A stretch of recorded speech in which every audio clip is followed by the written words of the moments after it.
ஜாபிர் ரலியல்லாஹு அவர்கள் அவங்களுடைய தந்தை உஹதில் ஷஹீத் ஆயிட்டாங்க. அவர் வாலிப பருவம், அவ்வளோதான், பெரிய பொறுப்புகள் அவருக்கு வந்துருச்சு. ஏன்னா அவருடைய தந்தை இறக்குற நேரத்தில் 9 மகள்கள், அதாவது ஜாபிருடைய சகோதரிகள் 9 பேர், 9 பெண் குழந்தைகள் இருந்தால் அவங்களுடைய நிலைமை என்ன ஆகும் யோசிச்சு பாருங்க. அதுவும் நம்ம சமூகத்தினுடைய நிலை. அந்த காலத்தில் சொன்னான் 5 பொம்பளை புள்ள பெற்றவன் அரசனாக இருந்தாலும் ஆண்டியாக போயிடுவான்னு சொல்லி.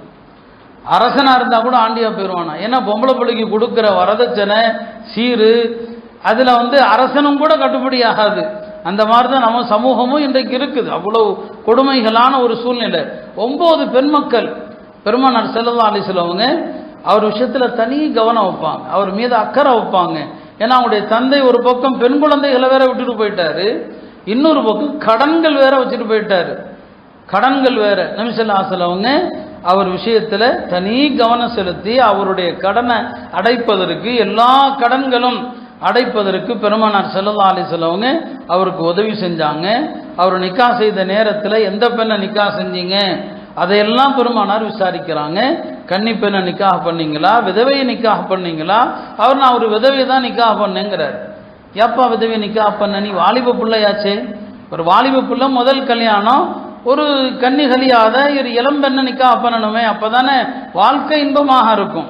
பெருமானார் யதார்த்தத்தை சொல்கிறாங்க. ஒரு வாலிபனுக்கு இளம்பெண் தானே பொருத்தம், வாழ்க்கை அப்போதானப்பா இன்பமாக இருக்கும், நீங்கள் விதவை போய் நிக்காக பண்ணேன்னு சொல்லி அவர் சொல்கிறார். வீட்டில் 9 பிள்ளைங்க இருக்கிறாங்களே என் சகோதரிகள், 9 பிள்ளைங்களும் சின்ன பிள்ளைங்க.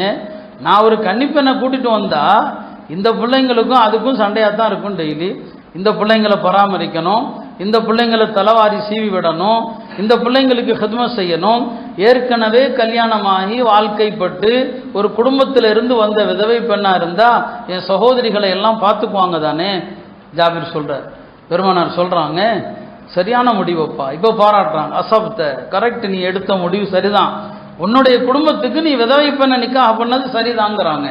இந்த இடத்துல ஒரு விஷயத்தை பாருங்க. ஒரு நல்ல பெண்ணுக்கு அழகு என்ன? கணவனுடைய வீட்டில் ஹித்மத் செய்யணும், கணவனுடைய வீட்டில் பணிவிட செய்யணும். இன்னைக்கு எல்லாம் சட்டம் பேசுகிறாங்க இல்லையா? சட்டம் வேற, தார்மீக கடமை வேற. நான் உங்கள் வீட்டில் யாருக்கும் வேலை செய்யணுங்கிற தேவையில்லை. இன்னைக்கு உள்ள பிள்ளைங்கள்லாம் அப்படி பேசுது. உங்கள் வீட்டில் யாருக்கும் நான் வேலை செய்வது என்பது ஒரு பண்பாடு. பெருமானார் காலத்திலிருந்து இருக்குது.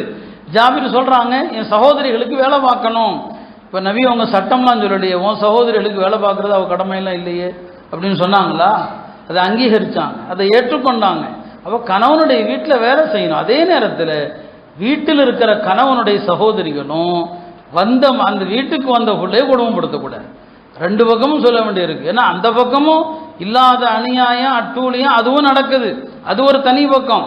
இந்த பக்கம் கணவனுடைய வீட்டில் வேலை செய்யணும். இப்போ ரசூல் ஸல்லல்லாஹு அலைஹி வஸல்லம் ஜாபிர் ரலியல்லாஹு அவர்களுடைய விஷயத்தில் ஒரு தனி கவனம் செலுத்துவதை நாம் பார்க்குறோம். அருமையானவர்களே, குர்ஆனில் அல்லாஹ் பெருமானாருக்கே ஒரு வழிகாட்டுதல் வழங்கினான்.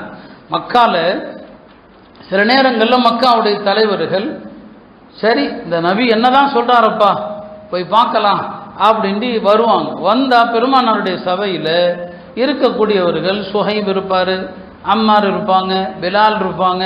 இவங்கெல்லாம் சமூகத்தில் அவர்களுடைய பார்வையில், நம்ம பார்வையில் இல்லை, அவங்க பார்வையில் தாழ்த்தப்பட்ட மக்கள். இந்த குறைஷி தலைவர்கள் பாரப்பா எப்போ வந்தாலும் இவருடைய மஜ்லிஸில் இந்த பிலாலும் அம்மாரும் சுஹைபும் இந்த ஆளுக தான் உட்கார்ந்துருக்கிறாங்க.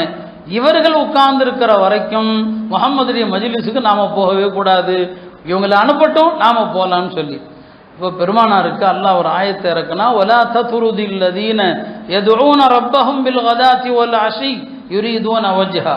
அல்லாஹ்வுடைய திருப்பொருத்தத்தை நாடி காலையிலும் மாலையிலும் அல்லாஹ்வை அழைக்கிறார்களே, அந்த மக்களை உங்கள் சபையிலிருந்து ஒருபோதும் துரத்தக்கூடாதுன்னு அல்லாஹ் சொன்னான்.